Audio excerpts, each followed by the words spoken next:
மயிரா போய் சிஎம் சீட்டில் உட்காந்துக்கிறோம். நாங்கள் குச்சை வாங்கி சப்ட்டு போட்டு கட்சி நடத்துறோம். நான் விஜய் கேட்குறேன், திரிசாவை நாங்கள் என்ன பண்ணிட்டோம்? 41 பணத்தையும் விடியறதுக்குள்ள போஸ்ட்மார்ட்டம் பண்ணிட்டீங்களா? அது எப்படி? அம்மாவை போய் கேள்றா. இதை தாண்டி ஒருத்தன் செஞ்சேன்னு சொல்றா, செத்து போயிடறா லபடிக்க பாலுங்களா. எல்லா சட்டத்துக்கும் எங்க இழவெடுக்க எங்க உயிரை கொடுத்தண்டா லபடிக்க பாலுங்களா. வெக்கமா இல்லடா? எதுக்கும் பயிட மாட்டாரா மயிறு? போனிய 2 நாள் வச்சு திருவினானே சொல்ல. அந்த பழைய போட்டெல்லாம் பாருங்க. அம்மா அம்மா அம்மா அம்மா அம்மா போடா பீச்சக்காரனுக்கு பிறந்தவன. 9க்கு பிறந்த செவடியா புள்ளியே உங்க அம்மா கூதியை விரிச்சு ஓத்தாம் பாரு ஸ்டாலின். அதுக்கு தான் இவ்வளோ கூதி கத்தெல்லாம் பேசியிருக்கிற நீ செவடியா புள்ளியே. அவர் உங்க அம்மா த்ரிஷாவை ஓக்குறாரு, உங்க பொண்டாட்டியா வாக்குறாரு.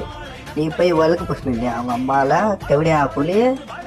என் சுண்ணி கூட என் பொண்ணு கூட லைக் இல்லை. நீ வாட்டி எங்கள் தலைவர் பற்றி பேசுகிறேன். அவன் முதல்ல என் பொண்ணு அம்மா 46 பேர் உயிர் அம்மா எடுத்துருந்தேன். நீங்கள் தாண்டா தெவடியா பசங்களே. உங்கள் அம்மா 200 ரூபா கூதிங்களே.